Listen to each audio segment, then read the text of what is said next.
Hola, ¿qué tal? ¿Cómo estás? Mi nombre es Kevin Morales y te quiero dar la bienvenida al quinto episodio de la segunda temporada de Dev Locos. Recuerda, el podcast más loco de todo el mundo. En esta ocasión tengo un amigo que todavía no he tenido la oportunidad de conocerlo personalmente, pero sé que pronto nos podríamos ver. Hola Mauricio, ¿cómo estás?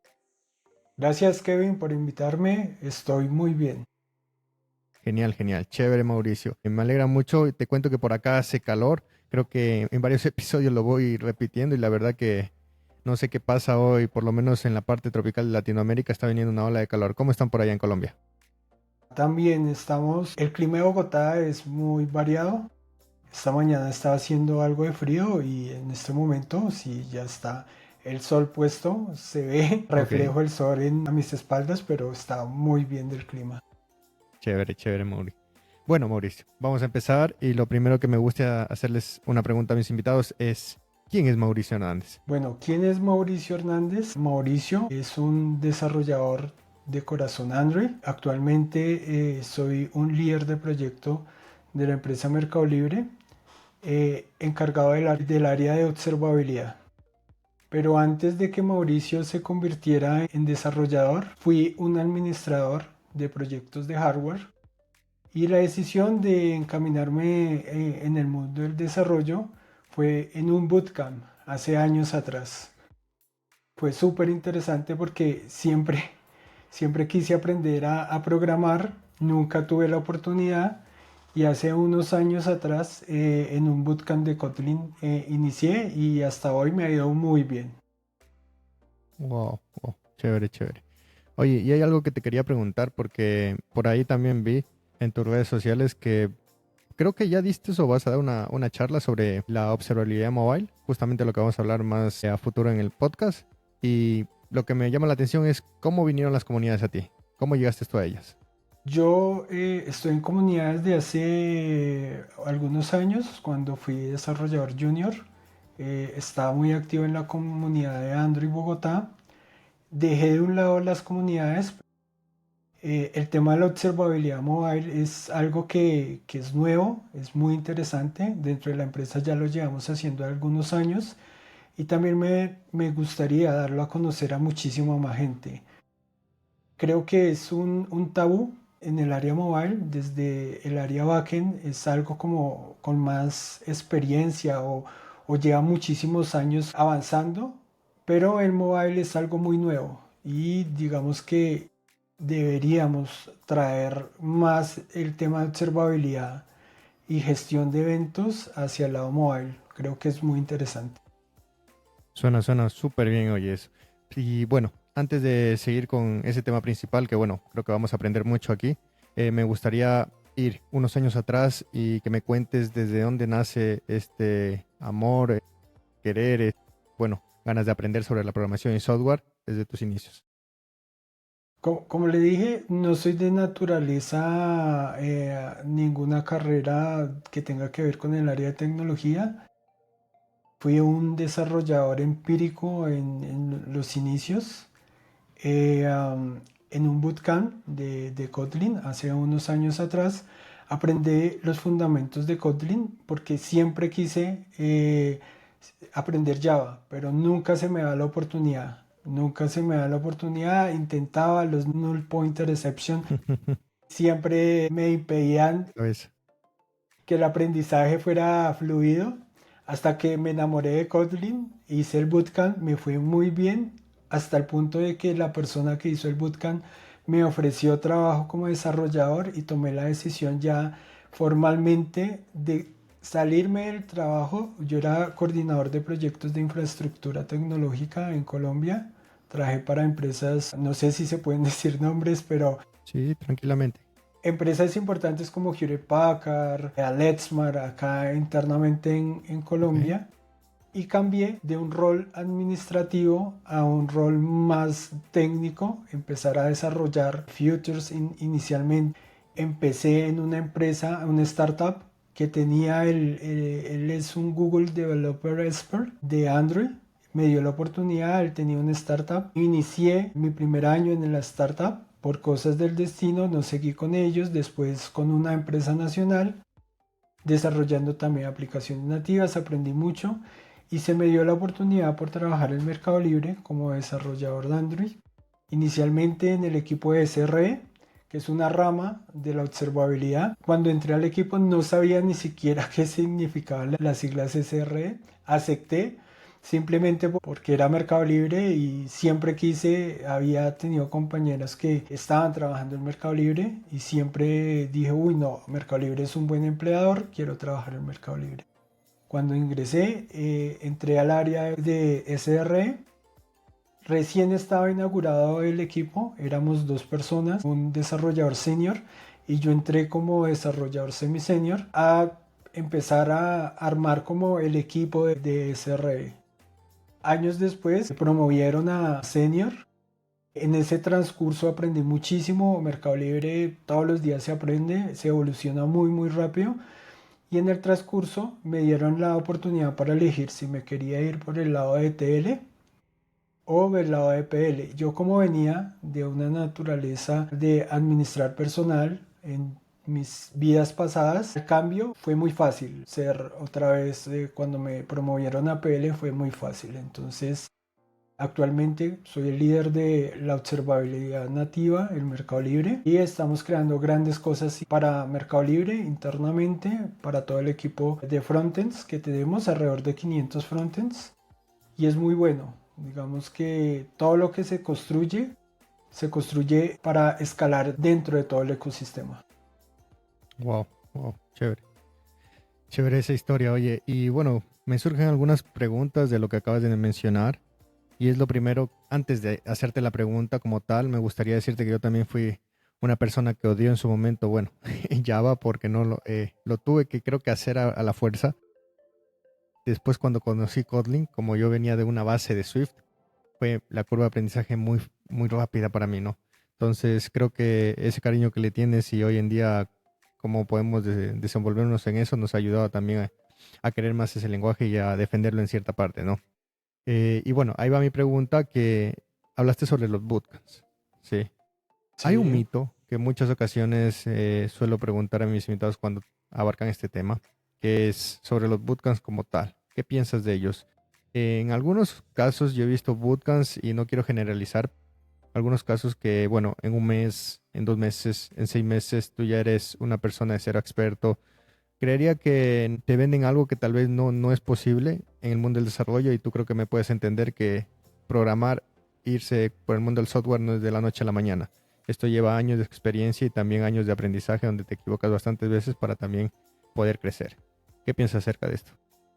Yo creo que el bootcamp es una buena base para iniciar, pero creo que lo mejor que uno puede hacer como desarrollador es proyectos personales. Intentar abarcar más allá de lo que le explican a uno o le enseñan en el bootcamp, porque el bootcamp solo da en el medio y uno ya debe ese medio transformarlo en una aplicación funcional. Hay muchos mitos sobre esto, como tú dices, pero para mí el bootcamp es una buena opción para una persona que no tiene los recursos para entrar a una universidad, a hacer una carrera de tecnología. Iniciar con un bootcamp puede abrir muchísimos caminos, si eres bueno y te gusta, porque hay algo que todo el mundo, hay un nicho en este momento que es el nicho de ser programador. Todo el mundo quiere ser programador por los buenos salarios, por las condiciones económicas que están actualmente por ser programador, pero lo que no les cuentan tras bambalinas es que ser programador no es tan sencillo. O sea, son jornadas extenuantes, tú no te cansas físicamente, pero sí mentalmente te desgastas. Y creo que aprender a convivir con el desgaste mental y no el desgaste físico es duro y debe equilibrarse también con un buen ejercicio, no volverse uno sedentario porque casi siempre uno permanece sentado. Al final de toda esta experiencia, pasar por un bootcamp para mí fue muy bonito porque conocí grandes personas con las que todavía me hablo, hice buenas relaciones laborales que me han servido a lo largo, porque de todos los integrantes de ese primer bootcamp que yo hice, todos salimos hacia empresas diferentes y casi todos estamos actualmente en Mercado Libre. Ah, Fue, ok. digamos que, muy bueno. Oh, chévere, chévere, chévere. Y cuéntanos, ¿cómo es ese paso de ser desarrollador y poder crecer a la parte de liderazgo? ¿Qué consejo le darías a esas personas que tal vez llevan años como desarrolladores y quieren dar ese paso como para liderar un equipo, pero tal vez sí sienten miedo, sienten algún, bueno, el famoso síndrome del impostor o algo que no van a poder, ya que conlleva una mayor responsabilidad, ¿no? Ok, te voy a contar una breve historia antes de eso, de por qué yo estoy en este momento en la posición donde estoy. Yo soy de un pueblo en Colombia que ni siquiera mucha gente que va a escuchar este podcast yo creo que lo conoce. Es un pueblo llamado Simacota, Santander. Yo soy de naturaleza campesina. Siempre tuve un propósito. Mi propósito era convertirme en una persona que la gente reconociera. Inicialmente, como te dije, yo no tenía una carrera técnica, mi skill nunca fue técnico, pero cuando yo empecé mi vida laboral, la empecé por oportunidades, por conocimiento. Empecé a escalar hasta convertirme en un líder de proyectos de tecnología, donde ya empecé a tener un background de gestión de personas, actividades blancas, hablaba con clientes, y esto me sirvió cuando di el paso de desarrollador a Project Lead. Esto me ayudó a tomar la decisión de irme por el camino de Project Lead porque mi background técnico, el background que adquirí en estos últimos años en cuanto a Android fue grande y me dieron las dos opciones. Pero como se me facilitaba más la gestión de personas, ayudar a las personas en su carrera profesional a tener ideas, ejecutar proyectos y demás, que era algo que ya venía haciendo años atrás, antes de convertirme en desarrollador se me facilitó tomar ya la decisión e irme por el rol de gestión. Pero siempre, siempre tuve algo claro. Siempre quería más y más y siempre quería escalar mucho más rápido. Y eso me diferenció de mis demás compañeros.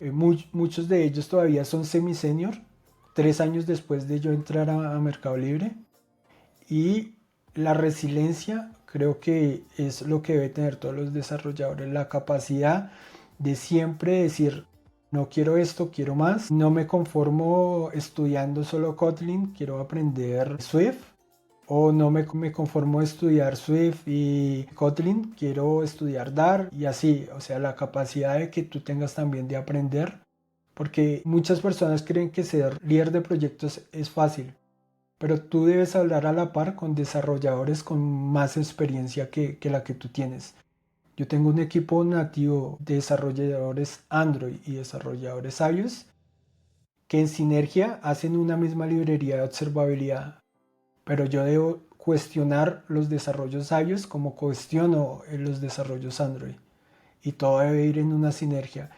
Y eso es lo que hace un líder, estar enterado. No simplemente pasé de ser desarrollador a líder y ya cuando me volví líder me desentiendo del código y ya solo pienso en hacer reuniones, llevar las dailies o abrir y cerrar los sprints. Creo que eso no, para mí no sería un líder. Y sí, muchas veces cuestioné a mi líder por eso, porque siempre él debía entender más de simplemente su rol de gestión. Ok.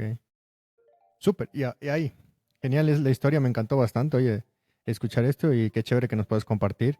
¿Y qué consejo le darías a esas personas que están justamente en esa intersección de que o suben o tienen ese temor, ¿no? Eso es, yo creo que es un tema personal. Si yo les pudiera dar un consejo a esas personas, es que uno nunca termina de aprender. Decía mi madre, la gente no nace o sea, aprendida, o sea, no nace con ese conocimiento, sino tú debes tener la capacidad de aprender algo nuevo todos los días. Tú eres una de las personas que no te gusta aprender y quieres siempre estar en lo mismo, piense como desarrolladores.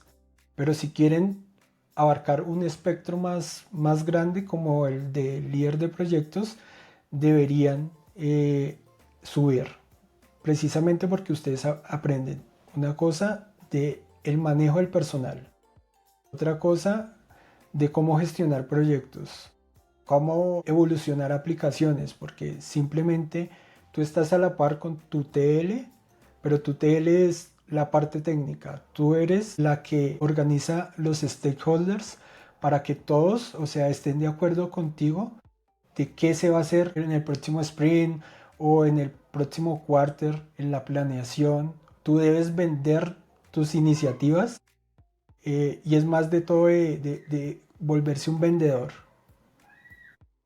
convencer a muchísima gente de que lo que tú estás proponiendo para la compañía es algo que va a impactar. Y creo que en eso me he caracterizado porque siempre hacemos desarrollos que impactan. Hacen que un error, si pasaba hace unos años un error y afectaba a miles de usuarios, en este momento ese mismo error pase, pero solo impacte a cientos. Eso es lo bonito de la observabilidad, que tú impactas directamente al usuario final. Ok, súper. Chévere, chévere, Mauricio. Vamos a pasar al siguiente tópico, que prácticamente me contaste sobre tu experiencia de desarrollo. Me gustaría aterrizarla un poco más. Bueno, desde cómo empezó tu carrera con los lenguajes. Hemos hablado de Kotlin, Java, alguno más que puedas mencionar y hoy en día, si es que estás tocando código, ¿cuál es el que estás tocando actualmente? Actualmente sigo con Kotlin.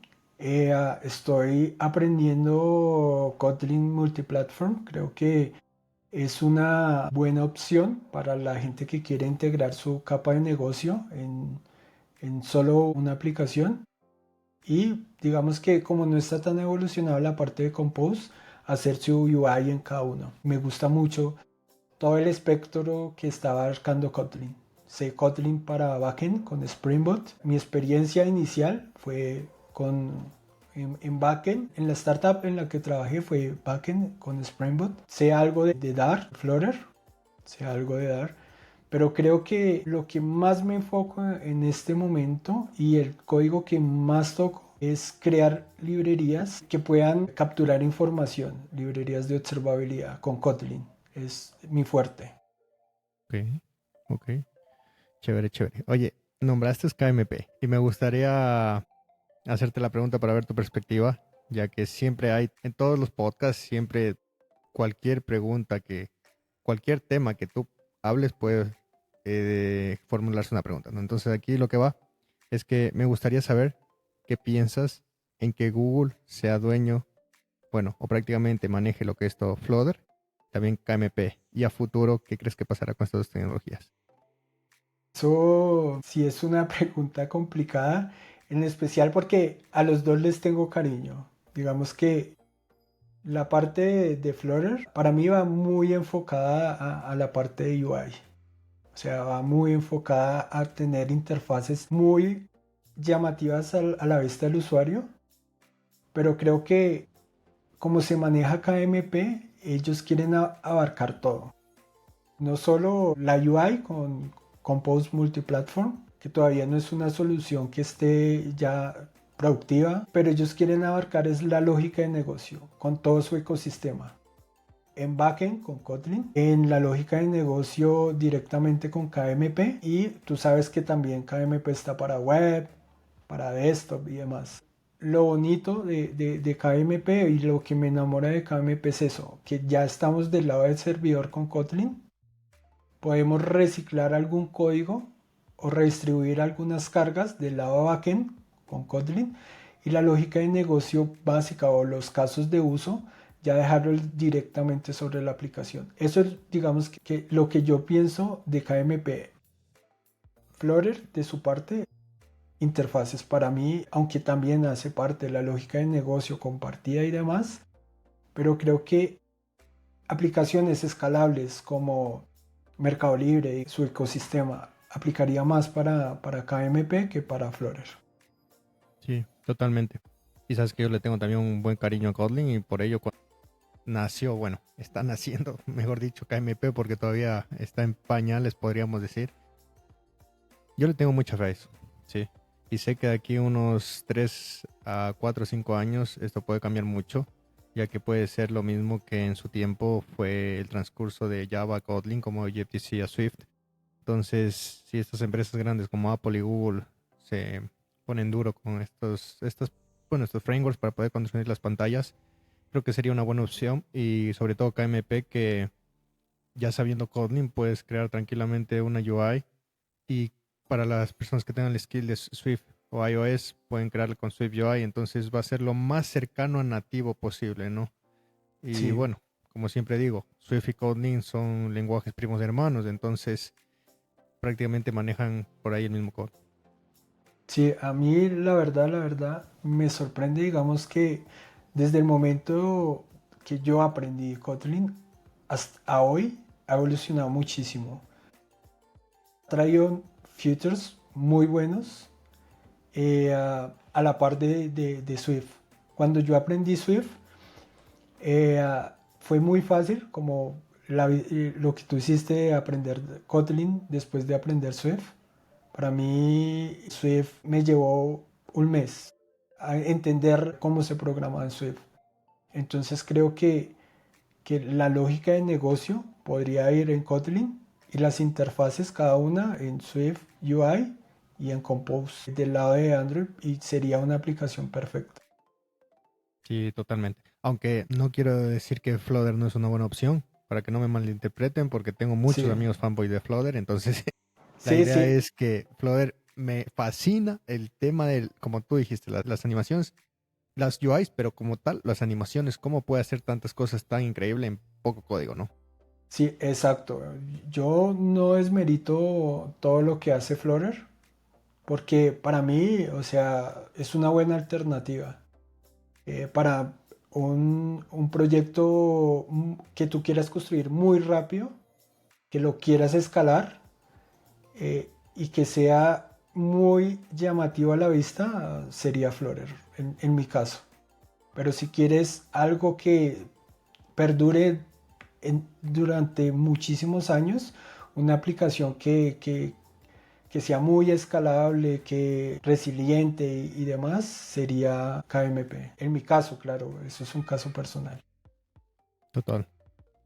Bueno, Mauricio, vamos a pasar al siguiente tópico y me gustaría preguntarte sobre un mito que hoy en día está mucho hablado, que es la AI, la inteligencia artificial versus el software. ¿Nos va a reemplazar? ¿No nos va a reemplazar? ¿Qué piensas de aquí a futuro? Yo creo que eso también es una opinión personal. No creo que la inteligencia artificial nos reemplace como desarrolladores. Sí, digamos que nosotros nos debemos adaptar a utilizar más inteligencia artificial en nuestros desarrollos. Caso así, en Mercado Libre nosotros utilizamos ChatGPT, Gemini para hacer desarrollos. Incluso está adaptado para que nosotros como desarrolladores consultemos con la inteligencia artificial.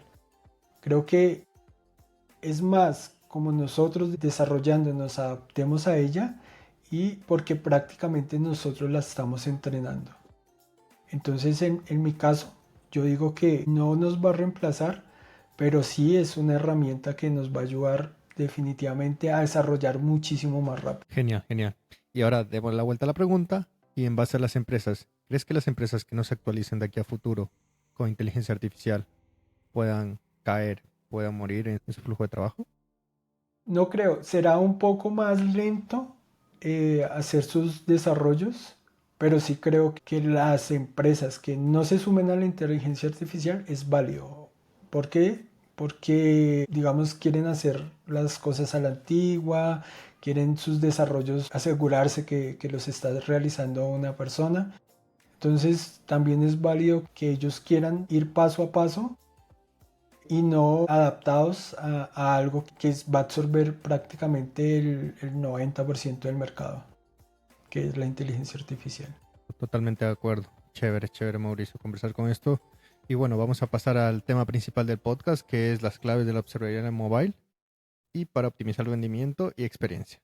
Y lo primero que te voy a preguntar es que me expliques a la audiencia y a mí qué es observabilidad mobile. Bueno, orientado a móvil, ¿no? Sí, digamos que inicialmente la observabilidad nació para backend, como la empezó a impulsar Google. Una parte los sistemas de SRE y DevOps, que era el control de los signals. Ahora les explico qué son los signals, de los signals que se capturaban desde backend. Después de esto, varias personas dijeron que este concepto también lo podíamos trasladar a aplicaciones de alta concurrencia que se llevaran en nativo. Y entonces empezaron a adaptar estas herramientas que ya estaban en backend para que nosotros, desarrolladores nativos, las empezáramos a usar. Entonces ya empezó a referirnos como un conjunto de prácticas y herramientas basadas en métricas, porque la observabilidad es una parte, la parte de CRE es otra parte y la parte de alertas ya es la última parte. Y todas van atadas o tomadas de la mano una con la otra. Es también el objetivo de la observabilidad garantizar que las aplicaciones sean confiables, que sea confiable que si el usuario entra y es una aplicación de marketplace, pueda llegar hasta el final, que es comprar el artículo. Pero muchas veces dentro de este recorrido que hace el usuario, desde que ingresa a la aplicación hasta que hace la compra, los usuarios tienen fricciones. Las fricciones, llámese a errores, ANRs, frozen frames y una serie de fricciones que impiden que el usuario llegue hasta la compra. Nosotros, como desarrolladores de observabilidad o SRE, tenemos que automatizar los procesos para que todas estas fricciones lleguen a los responsables. ¿Qué son los responsables? Las iniciativas que crearon la solución, de pronto una solución de pago que no está haciendo lo que debería hacer, que es que recibir el pago de los usuarios, o la iniciativa que toma el registro de un usuario, no está pudiendo registrarse el usuario. Entonces todas estas fricciones nosotros las transformamos en SLIs, que es una métrica que tiene diferentes estados. El SLI es el total de la métrica, está el SLO, que es el objetivo que yo le voy a trazar a la métrica. Por ejemplo, uno muchas veces ve en algunos dashboards 99.999% SLO. Eso es el objetivo que nosotros como desarrolladores de observabilidad definimos en base a estadísticas. Decimos, bueno, si llegamos al 99.999 de estabilidad, para mí la aplicación es correcta. Está correcta, está funcionando dentro de los parámetros.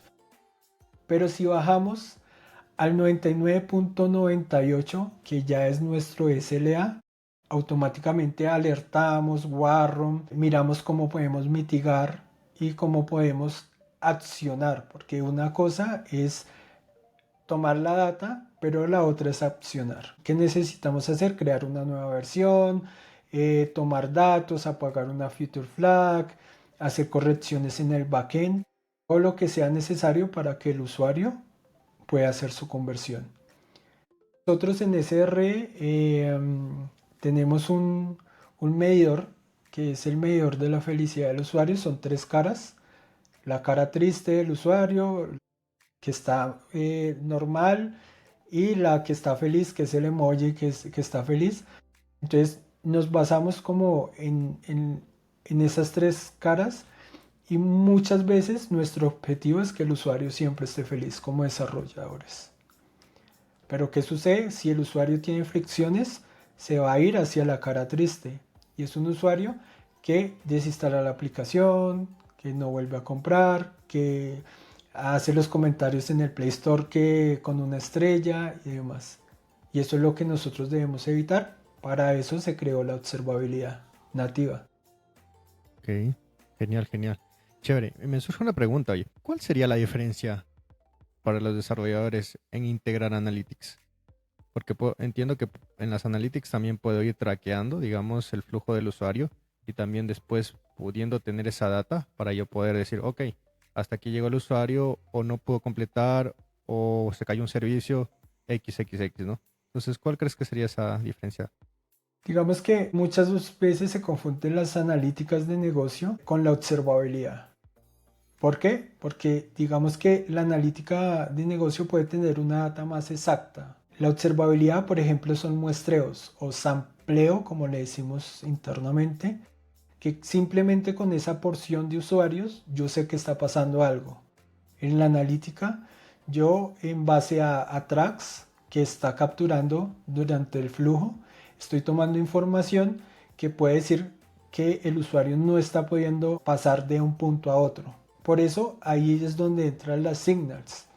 Yo en base a signals tengo que capturar la información porcionada, o sea, un sampleo de esa información y con eso ya definir que el usuario en algún momento no está pudiendo continuar con su flujo. Ahí entran los logs. Es la herramienta, no es un log en consola, que eso se confunde mucho, sino es un log que en tiempo real captura la información y en base a esa información puedo crear un monitor. Un monitor que, por ejemplo, yo digo a los 10 eventos, envíeme una alerta, actíveme una guardia y demás. El otro es una métrica. Entonces, una métrica, por ejemplo, yo quiero saber cuántas personas accionaron el botón de pago.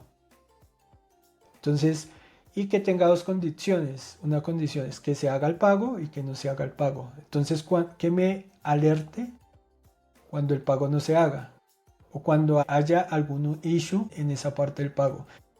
Y lo otro es que yo internamente empiece a medir componentes. Cuánto se demora en cargarse una pestaña, una pantalla, un componente, un widget, cuánto demora un request al servidor. Entonces eso yo los voy a medir con traces. Los traces es una porción de tiempo que se captura en base a spans, porciones de tiempo pequeños y creo una traza. Esa traza Ok. igual, yo puedo decir, bueno, quiero medir el request de login, cuánto me demora. Hago una traza, esa traza me trae información relevante de cuánto puede demorarse el login y yo miro, no es un problema de backend porque está demorando demasiado y el usuario queda frenado. Y hay otras nuevas features que han salido últimamente, que es una es RUM, es Real User Monitoring, que reúne todo esto en una sesión, que se llaman baggage en los conceptos de observabilidad. Es la sesión del usuario de inicio a fin y todo el recorrido que hizo en las pantallas, todo lo que pasó en una pantalla, cuántos requests hizo, cuántos errores tuvo la pantalla, cuántos logs tuvo esa pantalla, toda la información de una pantalla. Yo veo la navegación del usuario de 1 a 100 y miro dónde se quedó el usuario, dónde ocurrió el error, ahí es donde me captura la información. Y ahí, después de esto, a la parte de alertas, monitoreos. Digamos que esa es la observabilidad. Y ya la parte de capturar eventos, simplemente tú estás capturando eventos predefinidos. Yo predefino que dejar como breadcrumbs. El usuario tiene que hacer clic en el botón de pagar. El usuario después se le muestra el checkout, el usuario. O sea, son eventos predefinidos. En cambio, la observabilidad, como se dice la palabra observar, todo, toda interacción del usuario durante la sesión. Y ojo que ahí hay un disclaimer que quiero decirles que una cosa es observar y otra cosa es espiar, porque muchas personas confunden esto. Nosotros observamos la interacción, más no espiamos lo que hace el usuario. Claro, claro. Para las Sí, personas que sean users de Mercado Libre, tranquilos, tranquilos. sí, sí, es que me ha pasado que uno explica la parte de observabilidad y dice, usted está espiando al usuario. No, nosotros nunca capturamos información que individualice a la persona. Nunca capturamos. Capturamos fricciones, errores, abhangs, todo lo que tenga que ver con la parte de la mala experiencia que tenga el usuario. Eso es. Súper, súper, súper. La verdad que había escuchado esto, pero la verdad nunca creo que le presté mucha atención y no he tenido la oportunidad de trabajar en un proyecto como de este calibre, pero súper, súper interesante, la verdad. Y lo que se me viene a la cabeza ahorita es la implementación de esto en un proyecto. ¿Qué conlleva? ¿Qué necesito? ¿Crear un equipo? Hay que saber algo más acerca de, por ejemplo, tú me dices que estás manejando las aplicaciones nativas, aparte de los lenguajes que usan tanto Swift como Kotlin o Dart, o bueno, lo que usan en front. Hay que saber algo más. ¿Cómo es el proceso de creación de esto? Como nosotros iniciamos como iniciativa, fue primero entrenar la curva de aprendizaje a desarrolladores a Android y iOS que quisieran aprender, porque de todas maneras esto tiene un proceso. Uno, la parte de código, porque uno no deja de hacer código, y la otra parte es de analizar. Muchos desarrolladores no les gusta analizar, entonces otro, tú no vuelves a tocar la UI. Prácticamente yo creo que en proyectos personales, pero la UI tú la relegas porque tú solo tocas código, patrones de diseño, arquitectura y viceversa. Tener las ganas de aprender porque son muchos conceptos es algo que inicialmente es denso, la información es densa y lo otro es que uno se puede apalancar por la comunidad. Hay un proyecto que nosotros utilizamos en Mercado Libre que se llama OpenTelemetry que ya prácticamente tiene todos los estándares. Tiene cómo capturar un log, cómo capturar una métrica, cómo capturar traces y demás. Incluido ya tiene SDKs que uno puede utilizar en sus proyectos. Nosotros lo que hacemos en el equipo es utilizar esas buenas prácticas, esos SDKs, los integramos en una librería y se los damos a todos los frontends que tiene Mercado Libre. Ok. Suena bien, suena bien. Lo tendré en cuenta en mis proyectos a futuro.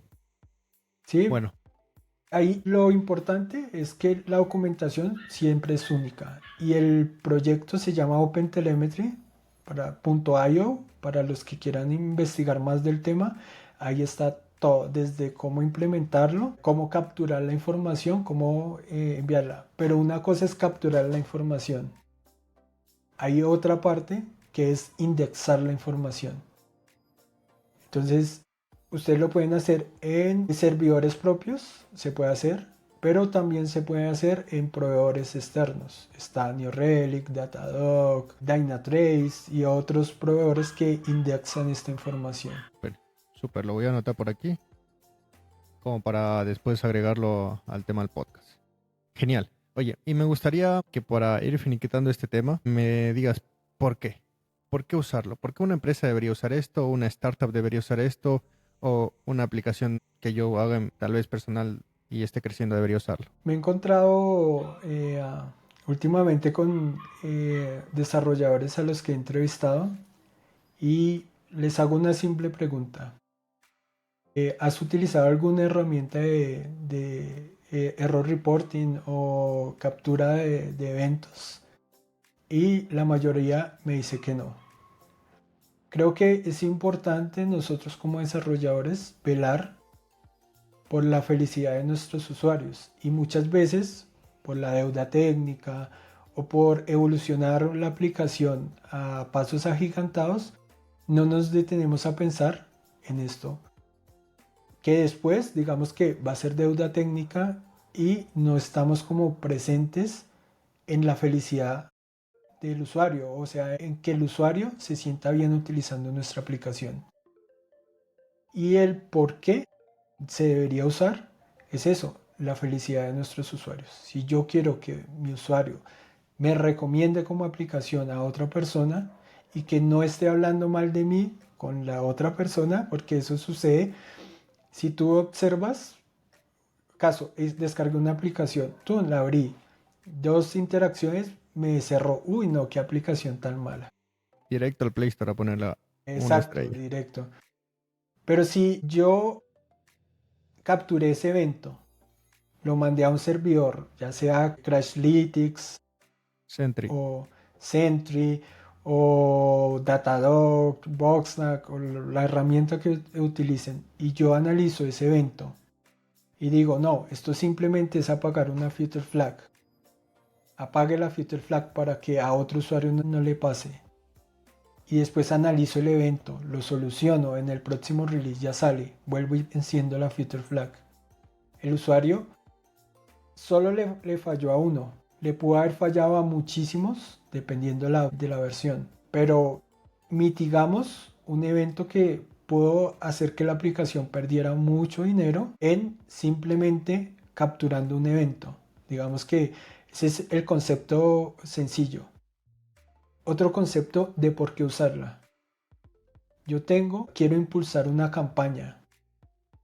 Mejor dicho, quiero que esa campaña sea la arma para que mi aplicación se vuelva muy popular.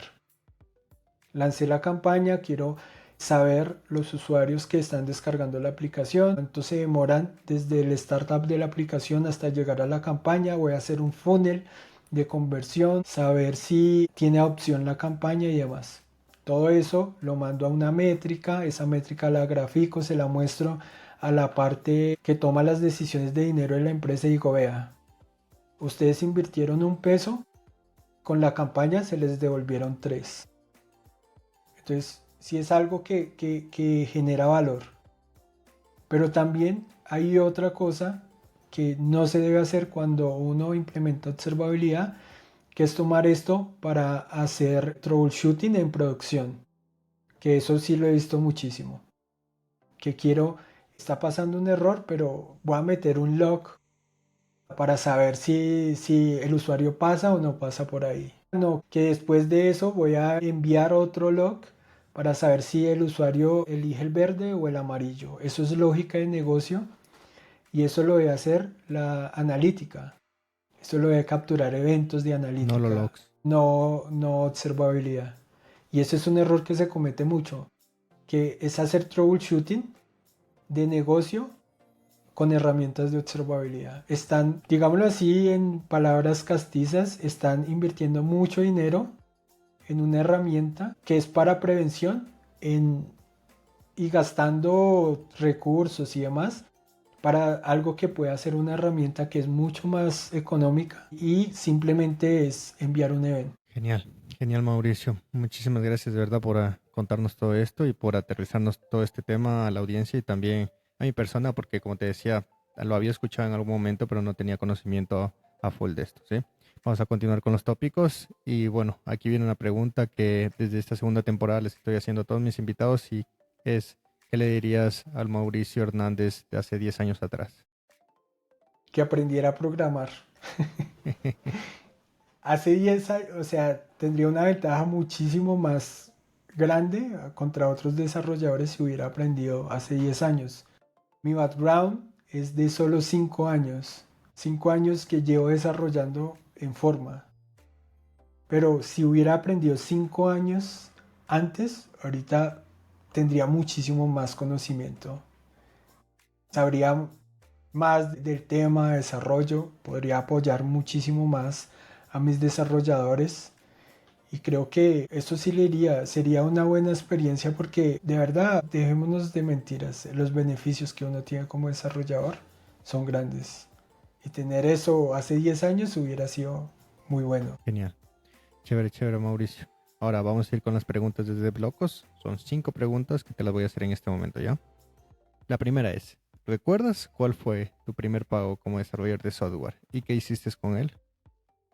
Mi primer pago como desarrollador de software lo recuerdo muchísimo, en especial porque cuando yo cambié de carrera renuncié a un trabajo donde yo manejaba personal que era muchísimo más alto y bajarme como el 80% y recibir eso, yo miraba mi cuenta bancaria y decía, ¿será que voy por el camino que es? En ese momento lo pensé así, voy por el camino que es, porque era muy poco y tenía que pagar las cuentas, tenía que pagar, aportar aquí en la casa y demás, y era muy poco. Ya después, pues a medida que uno va creciendo, pues el pago va mejorando y superó por muchísimo al anterior. Entonces, digamos que lo recuerdo por lo poco que pude hacer con ese pago. Entonces sí, no se me va a olvidar. Chévere, chévere, Mauricio. Vamos con la siguiente.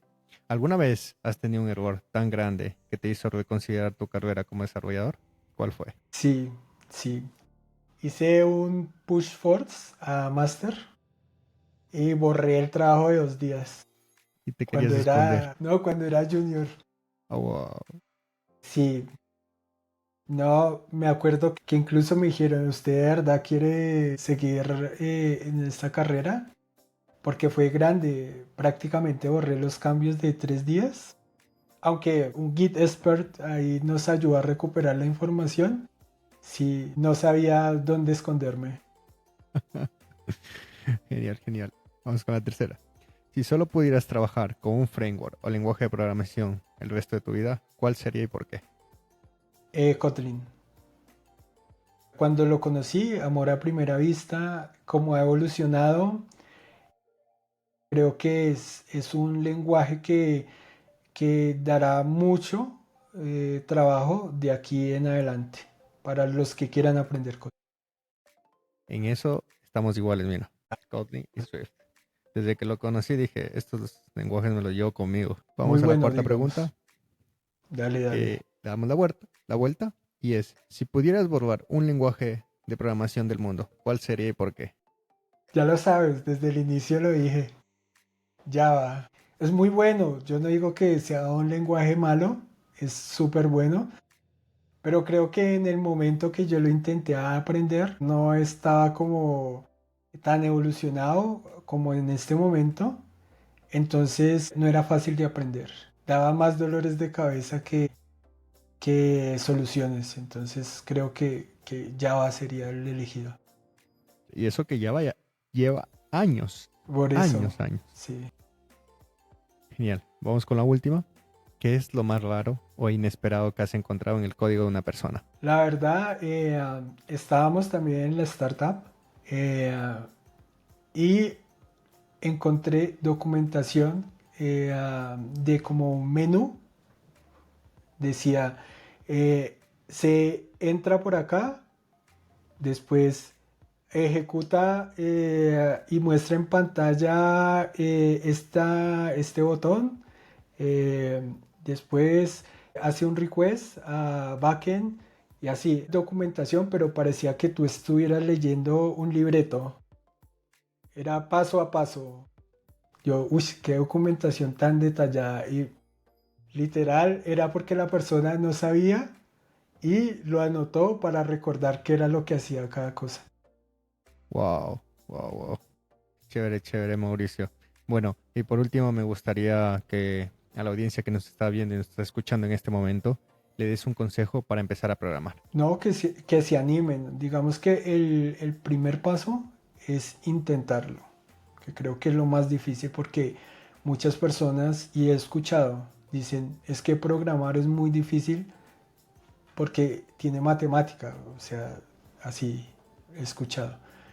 Pero creo que intentarlo, digamos que, como dije, si mi yo de 10 años hubiera intentado en ese momento aprender en forma Java, en este momento tendría otro cargo, estaría, digamos que, en otro país o en otra situación por la decisión que tomé. Pero como no lo intenté, sino años después, mi historia, digamos, no ha sido mala, pero digamos que ha sido de pasos muy lentos.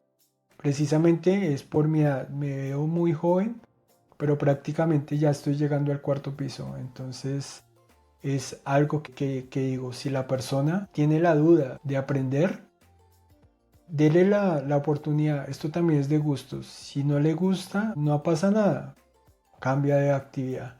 Pero si le gusta y se enamora, como en su momento yo lo hice, créame que usted va a pasar las noches estudiando y no las va a sentir. Entonces, lo que les digo es que lo intenten. Si lo intentan y fallan, miren en qué fallaron, mejórenlo y vuelvan y lo intentan. Pero para mí esto es una carrera que va a tener muchísimos años de buenos sueldos, pero que va a diferenciar de que tú tengas un sueldo bueno a otro, la capacidad de absorber conocimiento, de aprender frameworks para la gente que quiere utilizar frameworks o la capacidad de especializarse en un solo lenguaje. Eso sí es también importante. Primero, manejar uno de lo más detallado posible y después saltar a otro, el siguiente. Aprender las bases del desarrollo es lo primordial. Siempre aprendan qué es una clase, una variable y demás eso, porque en todos los lenguajes es lo mismo. Entonces, muchachos, inténtenlo y verá que hacia futuro esto les dará para mucho. Chévere, chévere, Mauricio. Oye, de verdad, muchísimas gracias por haber estado en el quinto episodio de Locos de esta segunda temporada. Me gustaría saber si nos puedes dejar tus redes sociales para la audiencia para que te pueda contactar. Sí, claro, yo te las comparto y ahí nos vemos en LinkedIn, Instagram, son las únicas que tengo, entonces ahí nos podemos ver. Genial, genial, chéverísimo. Bueno, reitero el agradecimiento por tu tiempo y por haber estado en el episodio número 5 de la segunda temporada de Locos. Y para las audiencias, nos vemos en el próximo capítulo. Muchísimas gracias. Hasta luego. Bye. Chao, chao.